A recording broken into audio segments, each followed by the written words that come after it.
with Dustin Diggs. The Daily Dirt with Dustin Diggs. Diggs. All right, welcome to a special edition of the Daily Dirt with Dustin Diggs. I know I say it every time, but this guy, the guest today, ever since I met him, it was at Jessica's. It was like a workshop we did, and you were one of the guest speakers. Okay. And ever since I met you, I was like, I want to have this guy on the podcast, and then you were nice enough to put your film in our Moem Fest we did this year, our first film festival we did. So Dan Steadman's here. He was on Fox 2 yesterday. I don't think they gave him applause like I'm giving applause tonight. So Good to see you. Good to be here. Yeah. So I kind of want to touch base. We're going to be talking about your big premiere on July 30th, Liza.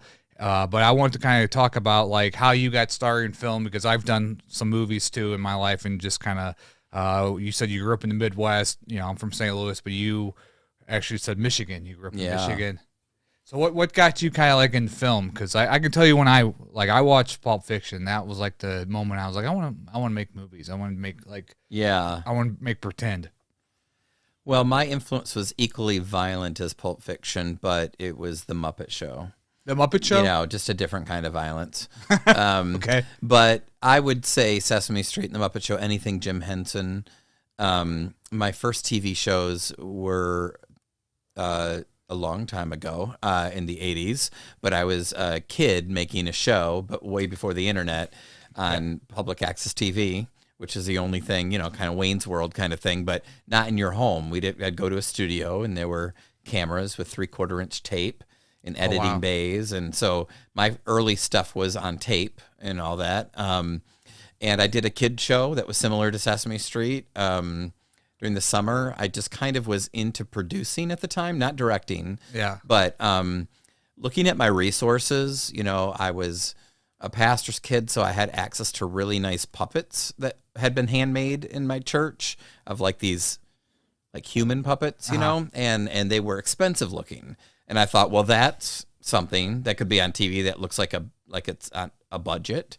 And then and being an influential man's son, of course, I could get people to do things for free, you know, because they didn't want to go to hell. You can't say no to the pastor's youth kid. pastor. Yeah, so they had to say yes, which was some real nice spiritual manipulation on my part. But no, I never used those words, but I think it was just implied that they had to help me out. So how old were you when you were making this show on public access? Too young to drive. Okay, because we had a public access here in St. Peter's, and this was early 2000. Yeah. And then I made a show. I would bring a tape up there, and they would air on the public access. Okay. Show. So I kind of have the same kind of this thing. was 35 years ago. So this was summer of 88. Okay, wow. So I was 1/4-inch tape then, yeah. It was the 1/4-inch tape for sure. Yeah. And I was too young to drive, so I would have to get a ride to executive produce my own show.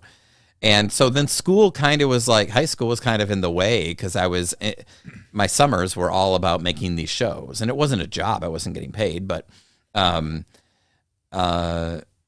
yeah, the guy who taught me a lot of stuff ended up being a murderer, so that became my book. The movie itself. Yeah. I have a book about my life called Blinded by His Puppetry Skills, and he's the one who taught me about puppetry, and now he's serving a life sentence. Wow. But he was only 19 at the time, so it wasn't anything strange at the time. It's just what happened later in life. So that's a weird story. But yeah, so I did a couple of series, and I was really ambitious. I even attempted a sitcom.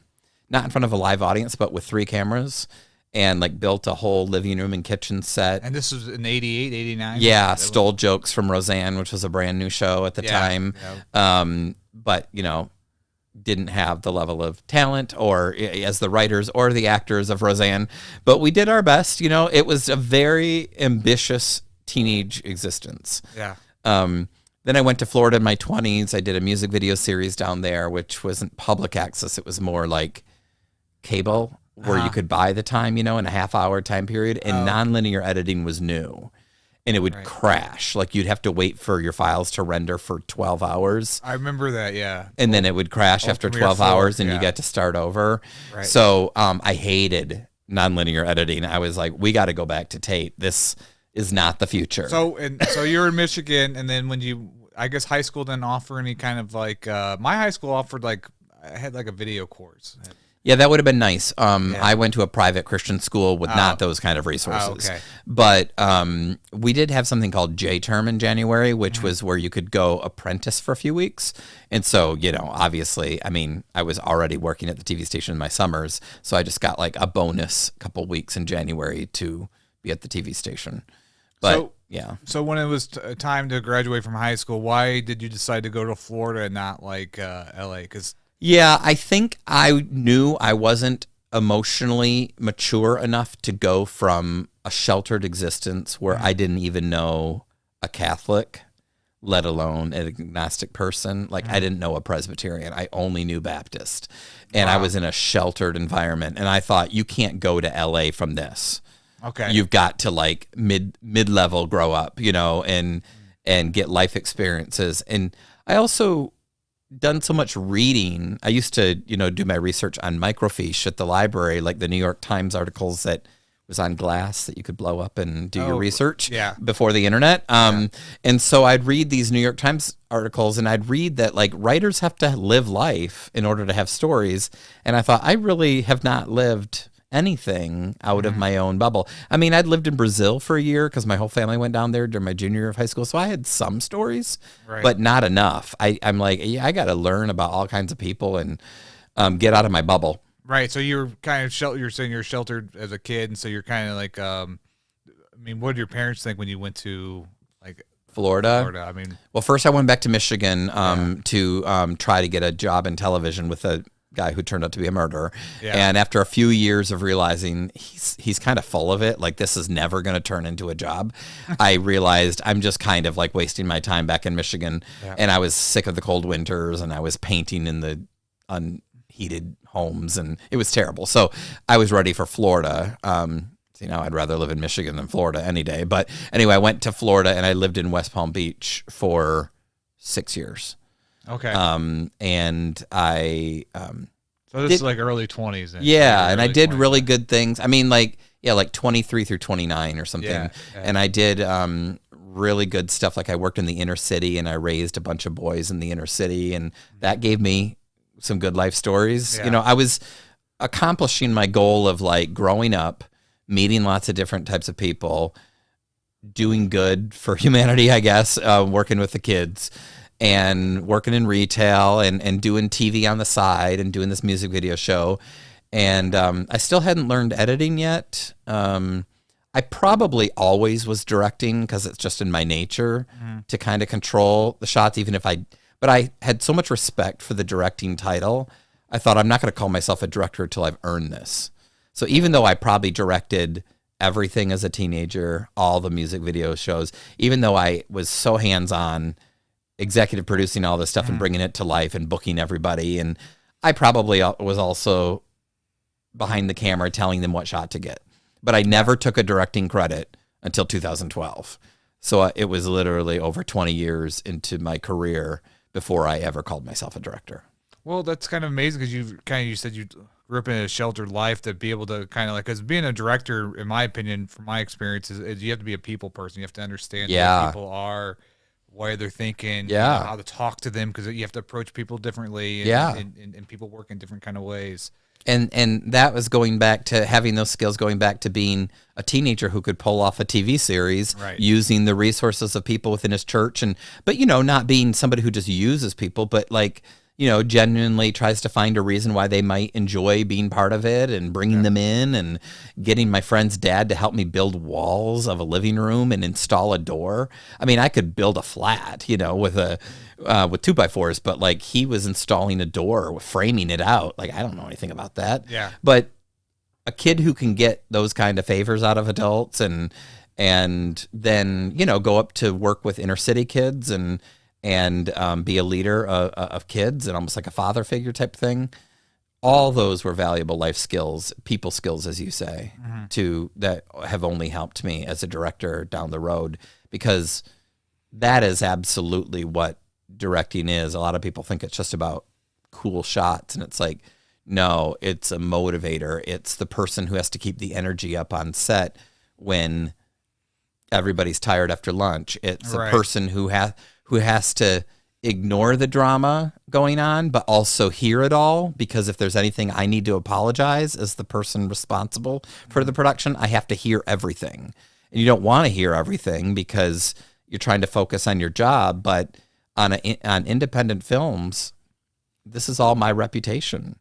And if there's some drama that somebody else has caused, or somebody didn't write a thank you card to a business that let us shoot in their business, or somebody, whatever happens, all these things have happened. Yeah. I hear these things, and then I have to clean up the mess behind the scenes. Right. Quickly, like before the next day when we need to shoot in that business and they're mad at us, even if I had nothing to do with it. Right. So there's so much people management, expectation management, and generally just making sure that everybody leaves happy, which has been a goal of mine since all the stuff I did in LA. Me and my writing partner, Rajiv, were so thrilled that superstars that we worked with left our set so happy, because we worked with people that did some free projects with us, like Octavia Spencer, Melissa McCarthy, and people who have Oscars now, you know, and they thought so highly of their time with us on our no budget project. That mattered as much to me as it matters today that a background extra in St. Louis walks away hopefully having had a great time and feeling respected on my set. Yeah, so you're in Florida, and because I wanted to talk about your demo reel, because obviously you're in like Van Wilder. I saw you in it. Yes, I was in Van Wilder. I saw you in a shot. So when you're in Florida, what was it? Because that's a big leap, because a lot of people from St. Louis have never taken the leap to go from St. Louis to LA. Mm-hmm. What was going through your mind? What was the breaking point where you're like, okay, I'm just going to... Well, I was approaching 30, and I thought, now, it's time to get out there. And I'd also grown up over the 6 or 7 years in Florida, and I thought, I can handle LA now. And it was tough to say goodbye to the kids I was raising, I mean, they didn't live with me, but like I gave them like a 9-month advance warning so that they could adjust to me leaving. They'd already been abandoned by their fathers, and so one man in their life, so I didn't want to be the second person. But we gave a nice countdown, and I went out in January of 2001. And of course, 9/11 happened 9 months later, so it was a weird year to land in a big city that felt like it could be a target. So what was your first? So the first thing you did when you got there, obviously you got your. Did you stay in like a hotel till you found the place? First of all, I saved about $7,000 to go to LA. I'd been a journalist throughout my 20s as well, so I'd met a lot of celebrities over the phone way before Zoom, but. So I didn't have a lot of their numbers, but I had some kind of relationship with famous people. And I'd already gotten good at talking to them and getting them to open up and share their stories. So and then I'd gone out to LA in '99 for a screenwriting program, which was like an intensive summer thing. And so I had some friends through there, but no, I had one of my writer friends, his brother, had a room for rent, and so I had a place to go. I was renting a room in the Valley, and I started off there. In my first 9 months in LA, I exclusively did extra work. Even though I had no interest in being an actor in LA, I just wanted to learn. Somebody told me, if you're a background extra, you'll learn where all the studios are, because you'll work at all of them. Right. And you'll learn your way around town. And I didn't have a car. I'd flown out there, so I took buses to Van Wilder and to Ally McBeal and The Practice and ER and 6 Feet Under and all the things I was on. And at the time, I was friends with Victoria Jackson from Saturday Night Live, and she sent me her keys to her vehicle when she heard I was taking buses. And so then I had a Jeep to drive around. Oh, wow. Which was nice. She was pretty big back then. It was great. I mean, unfortunately, she kind of has turned into a homophobic person, and I haven't been able to be friends with her anymore because of things she said that are really offensive. But she was a good friend at that time, and SNL is the biggest to you, whoever the cast members were when you were in high school. Yeah. And she was on SNL in my high school years with Dana Carvey, Kevin Nealon, Mike Myers, Adam Sandler, Chris Farley. Yeah. Absolutely. Yeah. That was the cast, Jan Hooks and Phil Hartman. And I knew Phil Hartman a little bit too, because I had the nerve to call him one Saturday afternoon at Saturday Night Live after I got an autograph from him, and we talked for an hour. And then the next year we talked for an hour and a half. And so I took his death really hard. Wow. Because he is honestly what I go to in my mind when somebody comes up and wants to talk to me and I don't have time or I'm not in the mood. I think, Phil Hartman talked to this teenager on the phone, this kid from Michigan, when he did not need to do that. And he had he was so kind. He was like, what am I doing? He goes, when I work, Dan. I'm like, oh, I guess I do. I guess you don't work till 11:30 tonight. He goes, that's right. You cold called, how did you? Well, I'd sent him a form letter to fill out, like a survey of his favorite TV shows and books and magazines and all that stuff, and asked for an autograph. And he sent one back, and he filled out my survey. And I guess that just gave me the nerve, I wanted to know, why he wrote on my autograph, Dan, no, you're the funny one, Phil.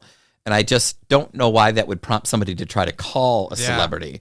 But I had spoken to Steve Urkel on the set of Family Matters, so I had already done it once. And so I just kind of knew that the key was to be confident. Yeah. And I don't think this would work now.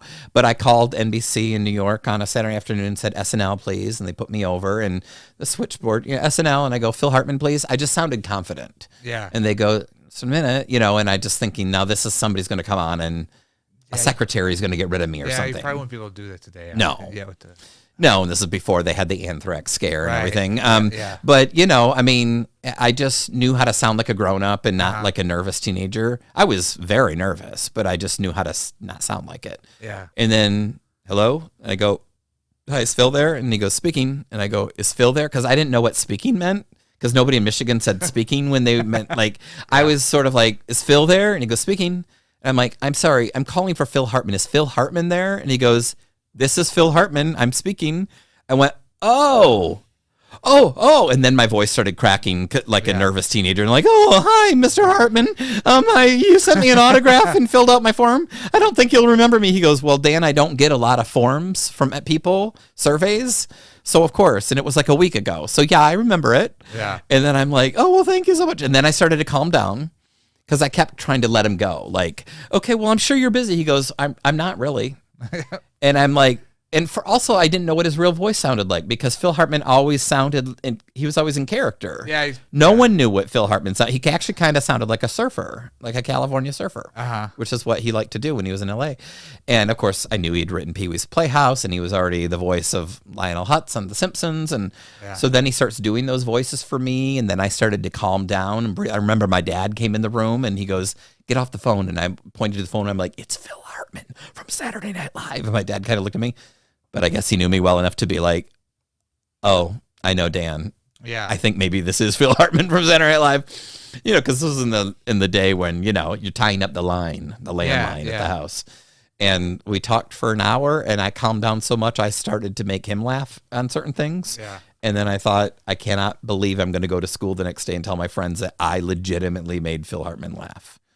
A few times. Your dad probably had long distance it was long distance. I guarantee you that cost me $20 or $30 for an hour on the phone at the time. Guaranteed it cost $20 or $30. Right. Yeah. This was before even minutes or anything like that. Yeah. This was just flat out long distance per minute. Yeah. But I'm not going to hang up on him. And I kept trying to give him an out. Well, I know we've been talking for 30 minutes. And he's like, well, if you want to go, you can. But he goes, I don't have anything to do till 11:30. I thought, you are the coolest man. So we talked for an hour, and the next year I called him back and left a voicemail. I was 19, I think, and so I was not at home anymore. Well, at least you didn't call him every week. No, I waited a year, and I'm like, I'm sure you don't remember me, but I'm the teenager you talked to last year for an hour, and just want to check in with you, but I'm sure you no need for you to return my call. I just, had such a good time talking to you last year. And when I got home from work that night, there was on my answering machine on a tape, it was the voice of Frank Sinatra.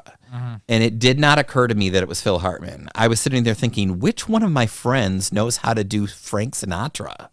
Yeah. I've got some talented, funny friends, but Frank Sinatra is an old, how, and then Just kidding. Hey, Dan, no, it's Phil. Of course I remember you, buddy. How you doing? Yeah, it's been a year. Well, sorry I missed you, but give me a call back if you want to talk. So I did, and we talked for 90 minutes the second year, and I was like, wow, we topped it by 30 minutes. So when you were in L.A., did you get a chance to meet him in person? No, he died before I got to L.A. He died in the late 90s, and I was still in Florida because I remember I called the TV stations in Florida the day he died to tell them about how I kind of know him. And every affiliate came to my house that day at different time periods because I remember I changed my shirt in between each interview. But I wasn't trying to – I was in mourning. I was so sad. I was trying not to cry. I was trying to get through an interview. And they, of course, wanted to know if I had the answering machine tape, which I didn't all those years later. But I said, I do have the autograph in the form. And they're like, perfect. Yeah. We want to film that, So they did interviews with me that day. And all day it was just me trying to keep it together and do interviews and try not to watch the news all day. Because all day long they were showing clips of News Radio and Saturday Night Live and The Simpsons. Like 6 months after Chris Farley. Chris Farley was a hard one for me, Yeah, that was hard. Yeah. The hardest for me of all of it was when Victoria was out in LA when we were friends, and she wanted to drive by his house, and I was in the car with her, so we did because she was good friend. She was on the show with him, and we went by his house, and I'd seen that house so many times on the news, and you're looking at the second floor where his wife murdered him. Oh, right. And I was sort of like, okay, we can go, and both of us were like crying and just drove away. How did you end up meeting her though? Through an interview. Okay. She was my first celebrity friend. I interviewed her for a magazine, a religious magazine, and she lived in Miami at the time. So I actually had like a Florida celebrity friend.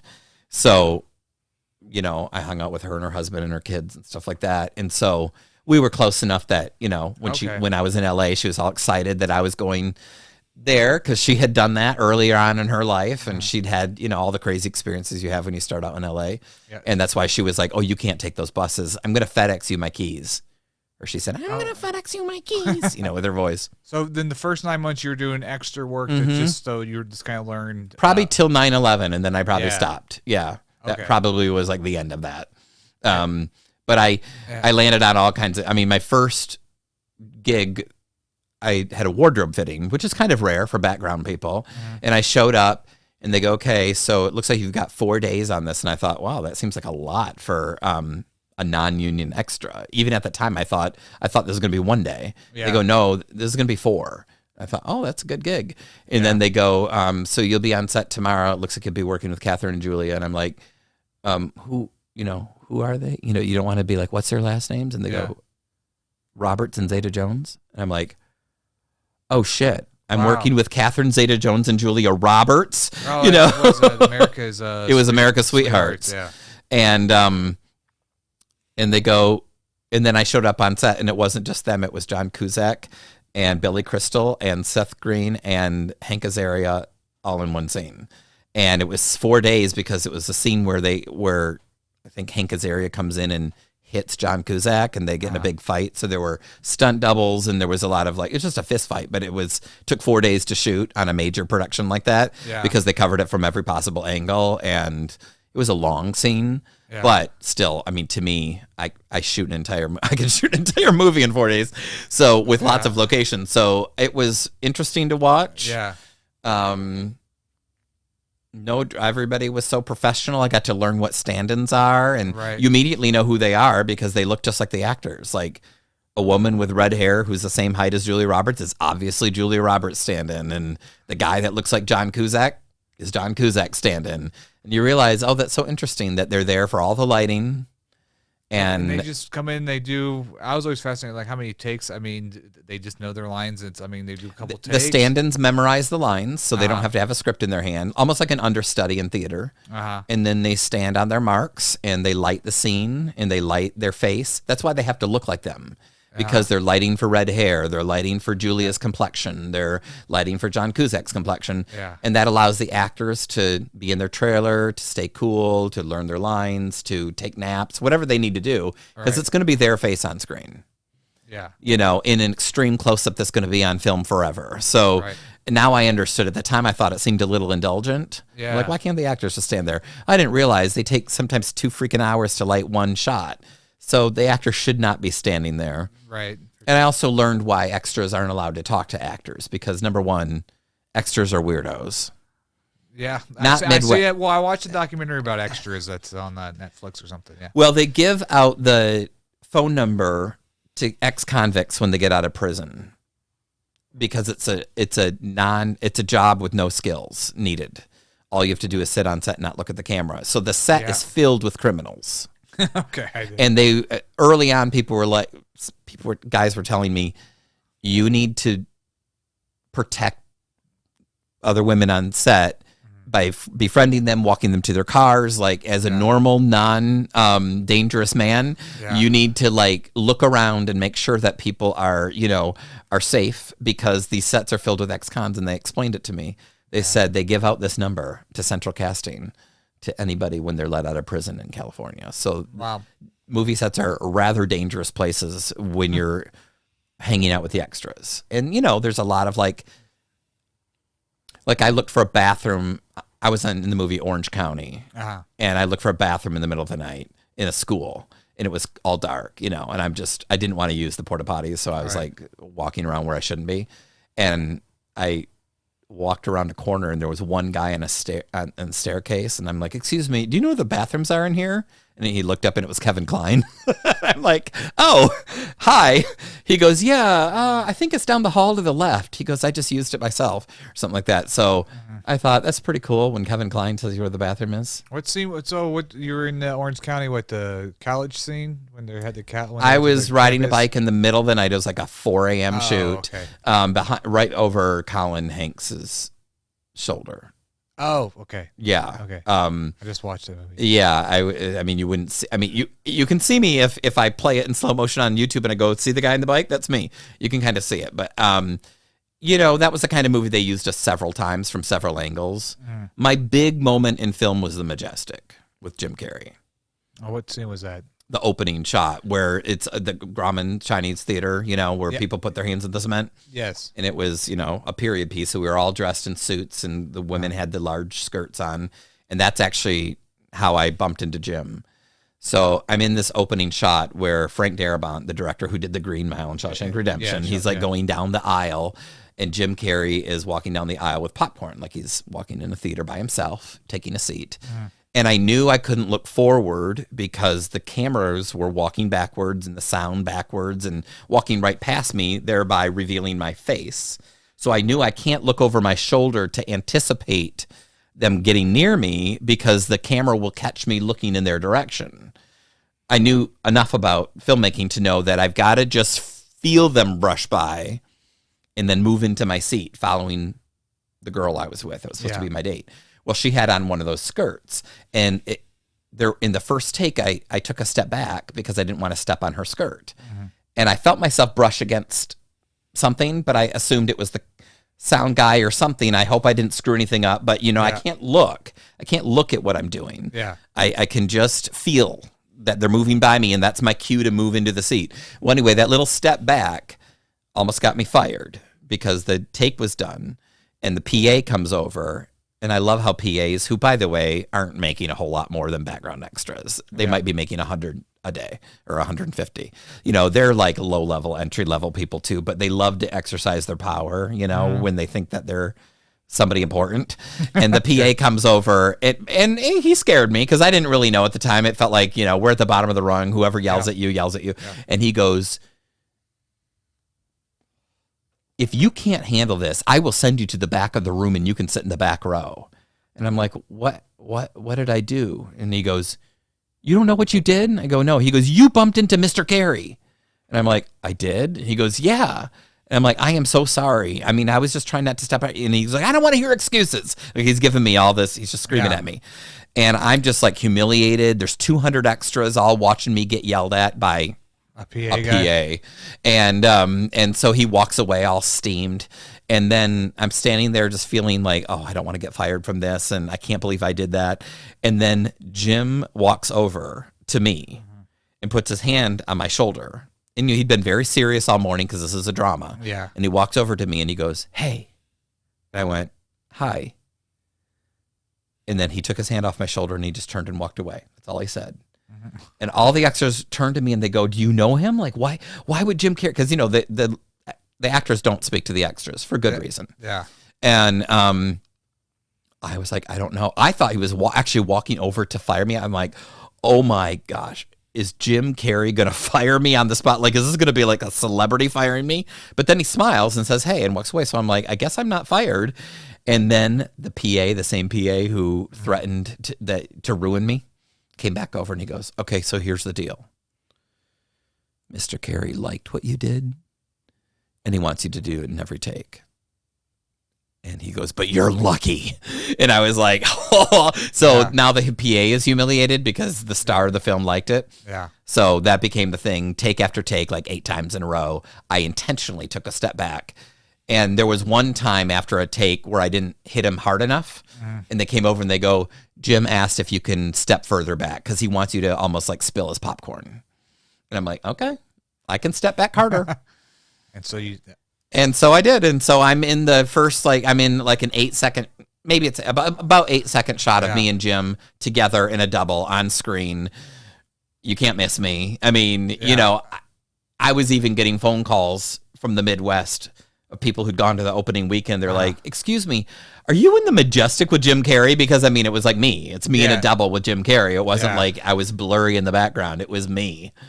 And I was like, yeah, I am. And so after the take was all over, you said 8 takes, did Jim didn't talk to you or no? No, nothing more with him. And then they kept me around for hours later and they had me in another shot. And I was really trying to get on screen. And I heard, cut, get rid of that guy. And it was about me. And then I got pulled out of the scene, and then somebody later, the PA was like, I think we can get you back in there. And then they go, cut again, like on another take, and they go, I said get rid of that guy, send him home. And then I found out it was Frank Darabont. He recognized me. Oh, from the other take. And he was like, he can't be in the back of the theater if he's going to be in the front of the theater. Yeah. And he's in a double, so I can't cut him out. And so he's got to go home. Like we have no use for him. He can only be in one part of the theater in this opening thing. And that made me feel good. That meant, oh, I'm really in this movie. Yeah. Because I got to go. And they sent me home and the rest of the extras had to work for many more hours. Yeah. And they were like, you're the one guy, you get to go, you're in the movie for sure. And the director himself recognizes you and says, get that kid out of here. So when they're working on a big film like that, you said like American Sweethearts and then The Majestic, like how many pages are they doing, like a half a page a day? I mean, maybe 1, maybe 2 at the most. Yeah. I mean, they got to do more than a half a page a day. But maybe 2. It's not a lot. Yeah. I mean, that restaurant scene that was 4 days on American Sweethearts, that's a pretty long scene in the movie. It's a long conversation in the restaurant. I still am shocked they needed 4 days, but I mean, they know what they're doing, obviously. Yeah. And they've got the budget and the time to do so. For me, I would lose all interest in the scene if I was shooting any one scene for 4 days. But yeah, that probably was more like they were covering 8 pages of the film in 4 days. Do you ever see like drama? Like, I mean, I know you said it's mostly professional. I guarantee, it probably is. The bummer is no. All these big stars were great. Yeah. Like, I mean, Julia Roberts was smoking. I thought that was dramatic. I didn't know she smoked. But like, it was kind of funny too. Like she threw away her Starbucks cup and I noticed an extra went over to the trash and fished it out and put it in her pocket. That's and I'm weird. like, that's weird. Yeah. eBay was big at the time. Well, hopefully. That or they're just a weirdo that wanted to like lick her lipstick off the Starbucks cup or something weird. But it's just like you're like, wow, they really live a weird life where they're just being stared at constantly. The only one who talked to us, I might have talked to Seth Green a little bit, and he was younger, like my age and cool. But Hank Azaria came out and sat down with all of us extras for a while because it was like a lull, probably a 2-hour lighting setup, and even he was bored. And he came out and he's go, "Hey guys," he was like almost like a coach talking to like 200 people. He goes, "I got a question for you." And we all knew who he was. He was on Mad About You. He was a voice in The Simpsons. He was Helen Hunt's husband at the time. And he goes, I think he'd already done The Birdcage too. And he goes, "What do you think of this new reality show genre? Do you think it's going to last?" And like at that time, Survivor was big and Big Right. Brother was big, but Yeah. it wasn't, there was no Kardashians or anything or Real Housewives or anything. And most people were like, oh, it's a fad, it's going to go away. And he's like, I think it is too. He goes, I'm just kind of concerned as an actor if it's going to replace our jobs. And I just remember he wanted to get like regular people and a lot of ex-cons from prison. He wanted our opinion on reality TV. Right.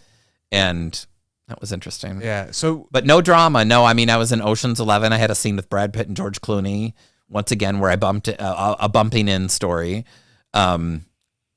what scene was It's that? kind of interesting. So they were in a bar where there was like women dancing in a glass cage over the bar. Oh, when it's like at the beginning of its first act, yeah. I guess so. I Yeah, think it's been so yeah. long since I've seen it, but I just remember it was awkward because it was just like nearly naked women dancing in glass over the bar, and I just, it was a different time period 20 years ago. Yeah.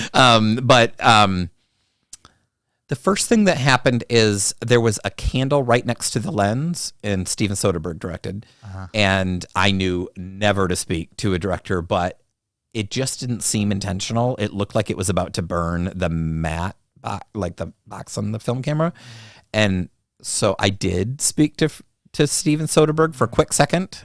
Nobody was looking, so I knew I could get away with it, and I'm like, "Excuse me, sir, there's a candle there." And he looked and he goes, yeah, it's intentional. I went, okay, cool. And that's all I said. I just was like, I won't speak to you anymore. Yeah. Don't fire me. Don't be mad at me.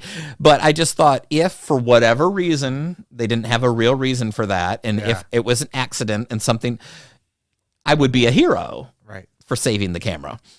But I had the good sense of like, that was it. I said nothing more. So he wasn't mad about it.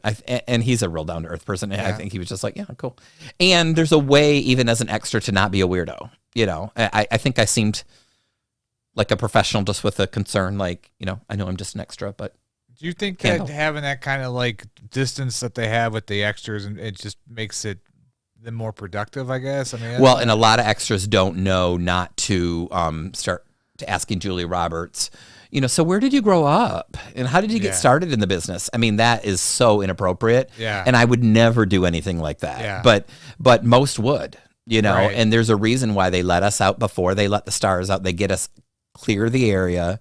Like on America's Sweethearts, I lingered in the room where they couldn't find me, and they excused us all. And I really wanted a moment with Julia, and I got one. But I had a good excuse. I had a pitcher of water in my hand because I had been playing a waiter in the scene. And so once they dismissed all the extras, I came out from the shadows, and I went over there and I said, "Excuse me, Julia." Yeah, I forgot to say Miss Roberts, but whatever. I said, "Excuse me, Julia. Yeah. Would you like some water?" And she looked up at me and she goes, "Oh, yes, I would." And then she flashed that $20 million smile at me that I'd been watching on the big screen since I was a child. And I froze a little. Yeah. And what did I do? I poured the water in her glass, and then I like held it in the air because I was kind of mesmerized by her. And then she turned and looked at the glass and looked up at me, and she goes, "You can set it down now." And so I set it down, and I'm like, "Oh, sorry." I went, "Congratulations, by the way, on your win for Aaron Brockovich last night." And she goes, "Oh, thank you very much." And she smiled, and then I just got out of there. Yeah. And it was perfect. I gave her water. She wanted water. Yeah. It wasn't weird. It was weird that I held the water like I was going to pour it down her mouth. Yeah. But that's just because I got stuck for a second. You're not used to them being so magnetic. Yeah. And she's so beautiful and she's so iconic, and I'm standing right next to her, and she's so tiny. Everybody's so tiny too. Everybody is like 6 to 12 inches shorter than you think they are. Yeah. And she was seated, but she still felt like huge to me. Right. But so that was my moment with her. But on Ocean's 11, my moment with Brad and George got cut, so you can't see me in the film. But on the way out of the bar, there was a scene where they're walking out of that bar. And I was to walk towards camera, so I knew, like, don't look at the camera. Just walk straight at it and avert your eyes, like, look upper left, away from camera. And they were walking away from camera, so it was their backsides leaving the camera, and it was me walking towards camera, like in a crowd on a sidewalk. And I walked forward, and on the first take, and Brad Pitt was coming towards me, and I like swerved to get out of his way and then kept walking. I never looked at the camera. And then I got yelled at. And the guy goes, "Why? Do you know what you just did?" And I said, yeah. And he goes, you swerved to get around Brad. I went, yeah. He goes, would you do that in real life? And I'm like, if I were about to walk into any human being, yes, I would swerve so that I didn't smack the, I mean, that's normal to get out of somebody's way. He goes, well, you're right. That is normal. He goes, but let me just tell you, on camera, it looks like you're swerving to avoid Brad Pitt. Right. Because even though he's playing a character, he's Brad Pitt to the audience, and it just looked phony. Like it looked like you were trying to avoid a star. And I went, if you want me to run into Brad Pitt, you don't have to ask me twice. And he's like, yeah, I mean, if it happens again, it happens again. So you better believe the next 5 or 6 takes, I literally body checked Brad Pitt. I intentionally walked right into his shoulder over and over. Like I aimed for him. Because I thought it's kind of cool. Like those moments. You're like a body checker. I'm a body checker with Jim Carrey and Brad Pitt. Yeah. Those moments are actually what look like real life. Like if you brush somebody's shoulder on the street. Right. As a director now, I would be looking for those moments. I'd be like, scratch your face or play with your elbow or play with the fuzz on your quarter. I'm always giving actors these little notes of like, find these little human moments, yawn on screen, rub your eyes. That all looks human. It doesn't look human to sit up straight and, Yeah. And were you listening to like on the Majestic and like the other directors, how they were directing the actors? Like, did you totally anytime? I mean, normally the director, like Frank Darabont, I never even saw. I just heard him through the through the people's walkie-talkies. I heard him say, "Get rid of that guy." But the directors, they have a first AD who delivers all their. In fact, the director doesn't even say action. Mm-hmm. The director's over in Video Village. Right. When the director says action, he quietly turns to the first AD and says action. And nobody even hears it. And then the AD, who's got a big mouth, ADs are loud. Yeah. They turn and they go, and action, really loud for everybody. And so normally, like sometimes it's hard to even figure out who is the director on this. Like you don't see them. They're not walking around. They're usually in a tent because of the sun or whatever. And because they don't want to be making eye contact with other people, they're in a tent with just the key players. Like the key makeup artist is watching the monitor in there. The AD, the cinematographer's in there. They're just kind of protected in a little Video Village tent. Yeah. I'm always, I learned this, I heard this, Clintwood did this, but I don't like yell action when I do my little films. I just tell the actor whenever you're ready, cameras are rolling. That is the best way to do it. Because I feel like it's like startling horses. I think that was what Clint Eastwood said, but that's, Action is a nerve-wracking word. Yeah, it's like action. You're like, oh, and then you kind of like, especially if it's a dramatic scene, See, I learned that, and I did it for a while, and then I forgot again and slipped back into the habit of saying action. But I get such better. You're so right. I get so many better performance out of people when I say go when you feel ready, or I say back it up. Back it up a little bit and just talk about what your character would be saying that leads up to where the scene begins. Yeah. So back it up 30 seconds and improvise a ramp up to this. And then when you feel right, slip into the dialogue when and boy, you get such a better start when people are just kind of like, So we probably talk extra work for the next 2 hours we went to. But I know I didn't mean that to be the extra podcast. I just want to do a 4. I want to keep you just for an hour here. So the next step, you're doing extra work, and then what decided you went to get behind the camera? Like, what was the first step? I mean, it's LA. I mean, it's probably it's one thing to be an extra, but then to get into like the creative it's a big side. jump. Yeah. I only did extra work for 9 months, so and then I was done with that. I was pursuing being a sitcom writer at the time. Met my writing partner Rajiv through the class that we had taken. We started combining our spec scripts, putting our names on both of them, so our library of spec scripts doubled. Now, what does that mean, spec scripts? It's short for speculative. It's scripts that you write as a TV writer that are supposed to get you a job. So now they don't like to read spec scripts. They like to read original pilots that you've written with original characters, like something new. But in the day, like if you were trying to get a job on King of Queens, they would read your Raymond script. If you were trying to get a job on Malcolm in the Middle, they would read maybe your Raymond script, another family show. Simpsons does that too, right? The Simpsons could read a Family Guy script. Yeah. Family Guys, they can't read their own show. Oh, it's against the union rules because they might steal one of your ideas accidentally, and then you could get sued. So they can't read their own show. So they can read a similar show.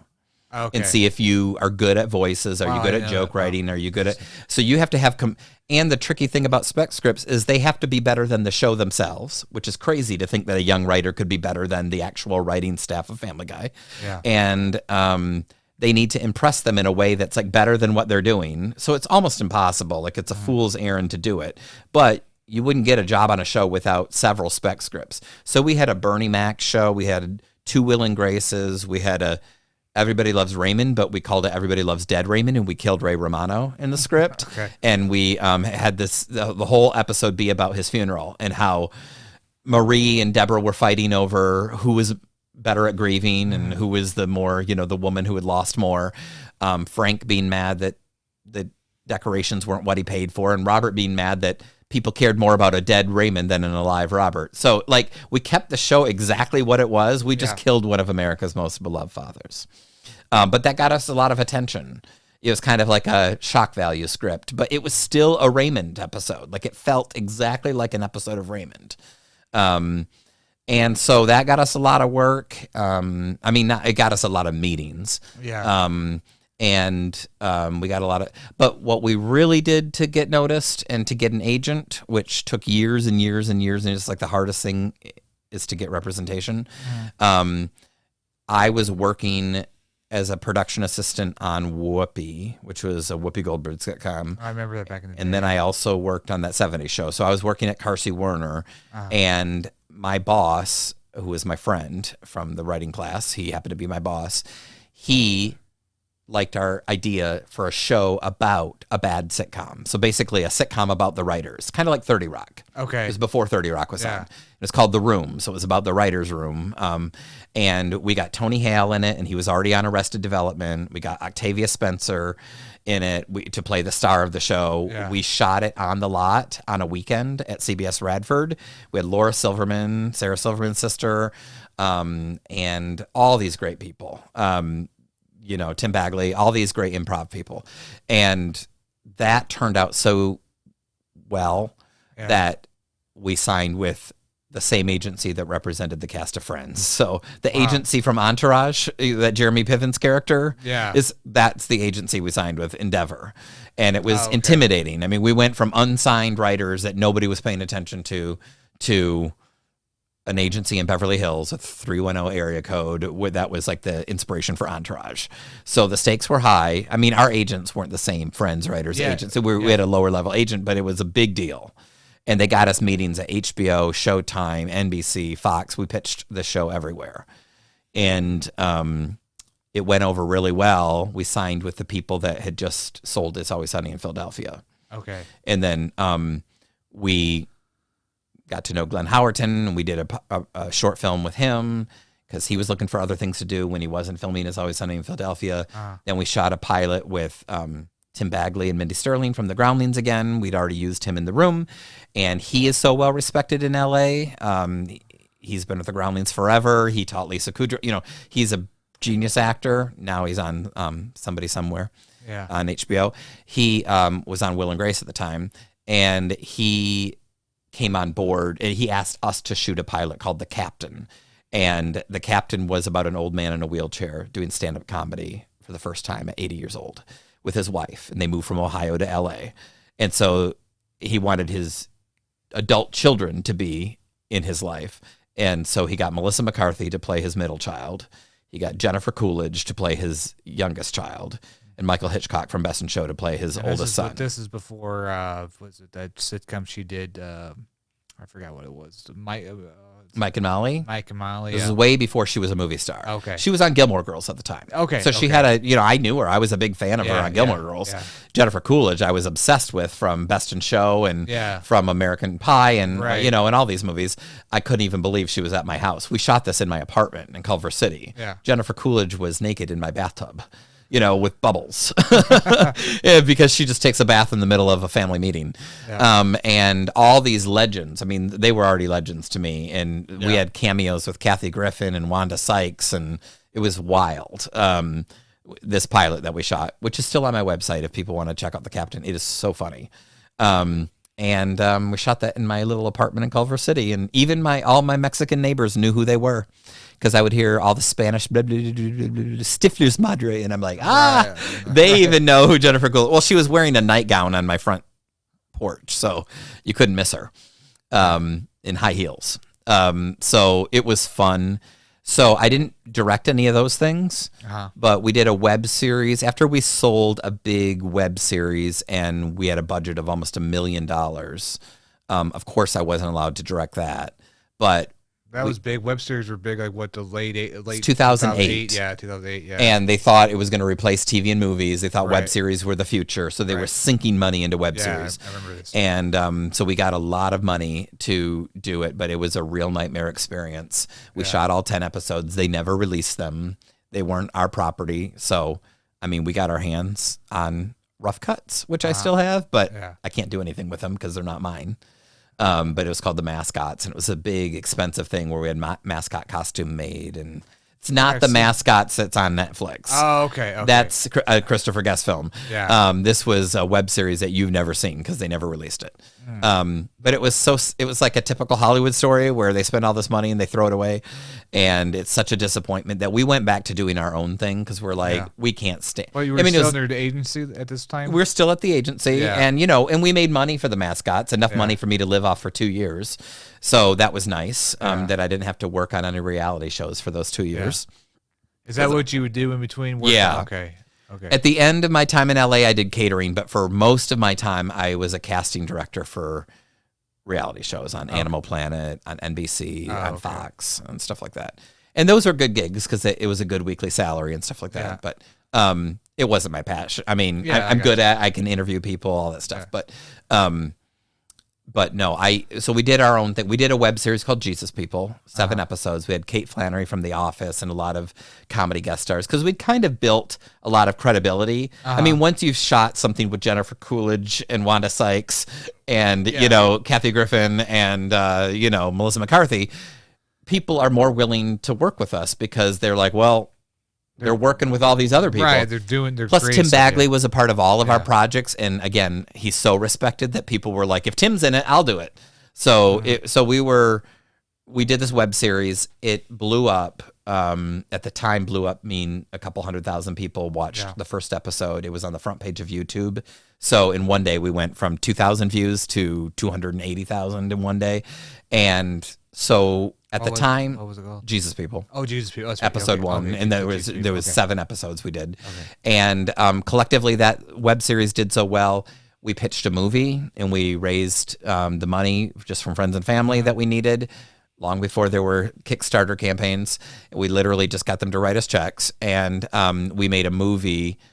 We redid the web series, but as a bigger story called Jesus People, the movie, and Octavia was in it, and Wendy McClendon-Covey from Bridesmaids was in it. And it ended up, it took a few years to get distribution, even though we had some stars in. Octavia won the Oscar. That helped.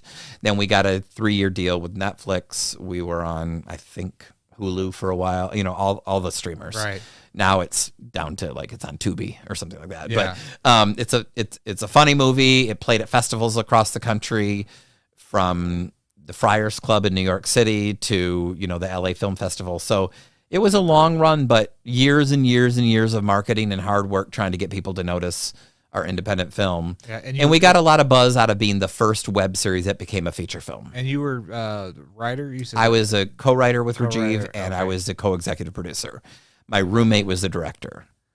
How is that? Because, I work with a bunch of other people. It's a creative process. When you kind of have an idea, is it hard in a writer's room to figure out who? Well, with us, it was best out of 3 because it was 2 writers as part of a writing team and a director. And we were like, let's just always take a vote. If we have a disagreement, 2 out of 3 wins. And we never really had to do that, but we all were very similar comedically. I'm still writing partners with Rajiv. I mean, I write most of my movies myself now, but when it comes to breaking story, I still call him up and say, hey, do you want to give me a few hours on Zoom? Or actually, when we did The Racket here in St. Louis, I flew out to Napa where he lives, and I spent a week out there, and I was like, can you just help me break this whole story? He was an engineer. He worked for the Pentagon before he became a writer, and, he's got an engineering brain, so he's so good at breaking story and developing subplots and all that stuff that I love writing with Rajiv, and he's my best male friend in my life to this day. So yeah, you're at the end of your hour. We got 5. I wanted. And it was all about Phil Hartman and background work. That's fine. But I want to kind of cut to. So when you came back to St. Louis, this was 2013, correct? Somewhere around there. Yeah, I didn't come back. I didn't know this area. Well, you moved here to make Belleville. Okay. So I directed my first feature in Montana. That was Red Lodge, as you're looking up there. Yeah. It's now called The Unattainably Perfect Gay Christmas on Amazon Prime. And I did that movie, and I did another movie in California. I made a movie in Florida that didn't turn out because I really nailed my first movie, if I do say so. I didn't want to take a step back, once I'd done something that people liked. And that movie started playing, on different streamers across the world, in Canada and mainly Europe. My movies do better in Europe than they do in America. But that Christmas movie really got my directing career going. That was in 2012. And then I, again, made a movie in California, made a movie in Florida. And then the guy I made a movie in California with is from here. And he's like, can you go back to my hometown of Belleville, Illinois, and write a movie that we can shoot on my dad's farm with his abandoned house and an old swamp? And I'm like, that sounds interesting. So I came here exactly 10 years ago, summer of 2013. Yeah. I wrote that movie. I cast that movie before I even wrote it. I just was looking for talent in St. Louis, and I found a bunch. And then I wrote the movie with them in mind, and I went back to LA and I wrote it. And then we came back in the fall of 2013, late October, and shot that movie. And then Warenberg carried that movie in all 13 of its theaters in 4 states, and that was way more exciting than what I was doing in LA. So we made another movie here real quickly with the same cast because I loved working with a lot of these St. Louis actors. Yeah. And while I was editing that movie here, planning to go back to LA where all my stuff was, I met my ex, and so we were, and then I had to move here. I basically had my stuff shipped here. And then I made a few movies that were super low budget that I was hoping I could make a living on with the box office, but you can't, and one was in Cape Girardeau and one was in Arnold and Festus. And and then Jessica Ambule came to me with the idea, why don't you start teaching? And the teaching can help pay for the movies. And I was like, I think that's probably the only way I can live here with my partner and make a living here in the St. Louis area. So it kind of snowballed from there. We did a movie with Adam Wainwright, and that got a theatrical run. That one was called Proximity. And The Racket, and so many more. I won't bore you with all of them, but we made 13 features in 10 years. Was it easier to get the funding for your movie being, we'll cut to your promo here. You guys, I have the link below. Yeah, I saw all 13 of the posters there. So was it easier to find the financing going through that agency and when you decided to make your big feature? Or we didn't even use our agency for the financing for the feature. That was friends and family. That was like people willing to invest $5,000 a piece, and we only spent $50,000 on Jesus People, so it wasn't a terrible budget. But I mean, especially considering the cast that we had, they all worked for scale. I mean, it was a union movie, right? But like Octavia Spencer worked for $130 a day or whatever. Wow. So but you learn some. It was after doing Jesus People that I thought, I'm going to have to do all this myself, and it's going to have to be non-union because I can't lose people's money, and I don't have that kind of money to spend on these movies. So I thought, I'm going to have to find a way to learn how to direct. Even though I've been directing my whole life, I was like, I think I'm finally going to call myself a director. And then I studied my favorite filmmakers intensely for a year, and through their writings and DVD extras and everything. And I was taking notes. I took very seriously directing Red Lodge. And then, it really paid off. And I'd been doing it for 20 years at that point. So I'd earned the right to call myself a director. And then when some of my favorite people in LA saw that movie, because I got it to some of my heroes, and they responded well to it, then I thought, I can keep doing this. Like, if my heroes are telling me that they they love my movie, then I can keep going. So for the inspiring filmmakers out here that watch the show, like when does the money, so people invest money, but when when it hits the streaming, is that when the money comes back to the filmmaker? I've never made it to the point. Everybody's trying to figure out, first of all, to get any streaming gigs. Yeah. I mean, that's almost impossible without a star. At this point, even a star, they consider a star like a name. So it could be somebody who's on a TV show or something. Yeah. But almost nobody with no names are going to get distribution unless the movie like blows people away at Sundance or something. Yeah. Even Sundance movies aren't getting distribution deals. So everybody's trying to figure out how to monetize. Yeah. I almost said monopolize, but that's true. Are trying to figure out how to make money on movies and get money on distribution and stuff like that. So the deals are hard to find. My tip is don't pay for a producer's rep. There's all these companies that call themselves producer's rep. They're looking for you to pay them like 15, 20 grand up front to rep your movie, and then they don't owe it back to you if they never get you a deal. So wow. it's a scam. Wow, I'm not saying they couldn't find you a deal, but if they don't find you a deal, it's kind of like paying for a publicist. A publicist can promise you, and I've had experience where somebody spent too much money on a publicist for one of my movies, and they promised us the moon. Oh, we're going to send it to Oprah Magazine, and we're going to send it to USA Today. And you're thinking, why would Oprah Magazine and USA Today cover our movie Belleville? There's nothing of interest in that movie for a national magazine. Yeah. And then it didn't. And then in the end, they booked us on one podcast. And it's like, well, I could get myself on a podcast. Right. You know, like, how much did we pay you for nothing? You know? Yeah. And so don't pay a producer's rep is what I'll say to filmmakers. Yeah. Just control every penny and make sure it all gets on the screen. My big tip for Midwesterners is use the locations of the Midwest. We got an absolute monsoon thunderstorm in the opening of Belleville, which probably was referenced in that video. And it was like an all-day pour. And we were out there in raincoats trying to film a scene in a swamp in late October. It was freezing. And it was $1 million in production value. Wow. Like, to make it rain like that in Hollywood would be $1 million.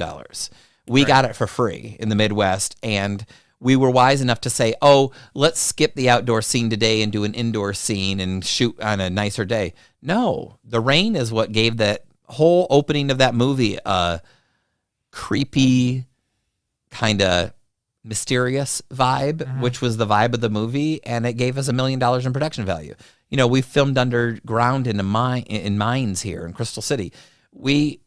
That adds so much production value, but you also got to film it beautifully. Like, a lot of my best looking films were shot by my friend Brett, who is a cinematographer in LA, and we flew him here for it, because I'm not going to waste these amazing locations and a script I worked really hard on and then not be able to deliver a beautiful looking film. Right. So I can do a basic cinematography on certain films, but I start using great people like Patrick Murray, who just shot Eliza for us, which is opening at the end of this month, because he's a great cinematographer, and he turned Eliza into a gorgeous. I mean, it was like a $10 million budget.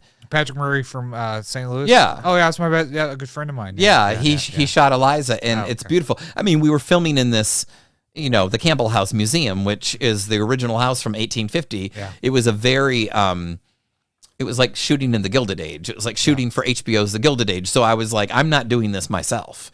And so I brought in Patrick, because I'm like, let's make this look beautiful. And he did. It's gorgeous. Yeah. And we just found it today. We won Best Drama over in Barcelona, Spain. Oh, wow. Film Festival at Carpe Diem. So we're excited about that, and I'm just excited that Patrick's beautiful photography is now going to be in a beautiful country like Spain. Yeah, it looks good. So that's tickets still available July 30th. So is that correct? Yeah, it's part of the St. Louis Filmmaker Showcase. Yeah. That's on July 30th. That's my last night in this town before I move.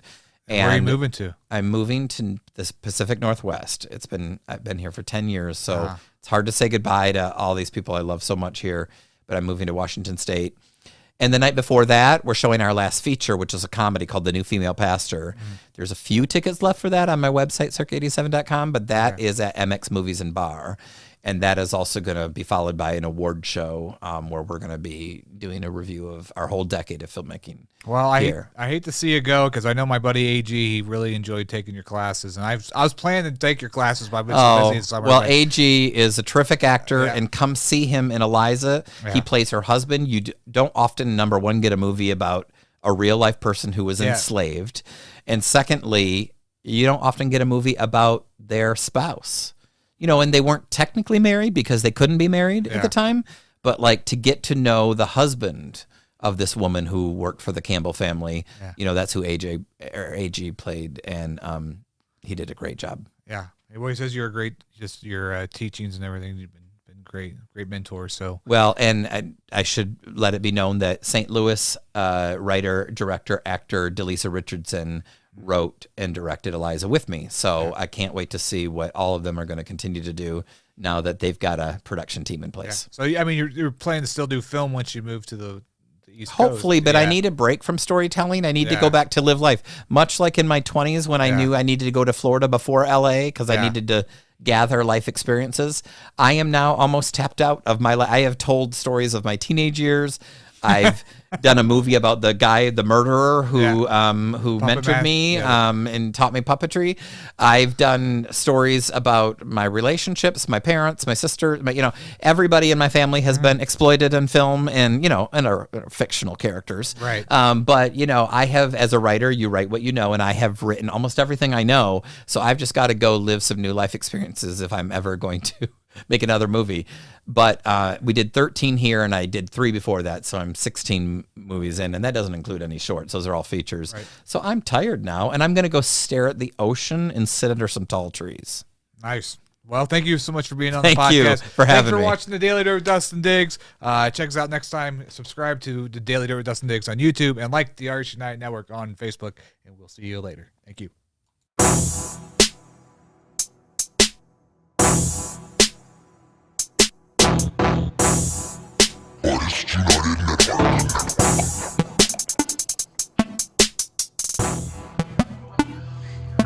I'm about to dig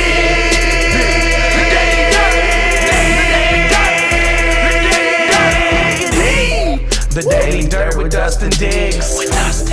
The Daily Dirt with Dustin Diggs.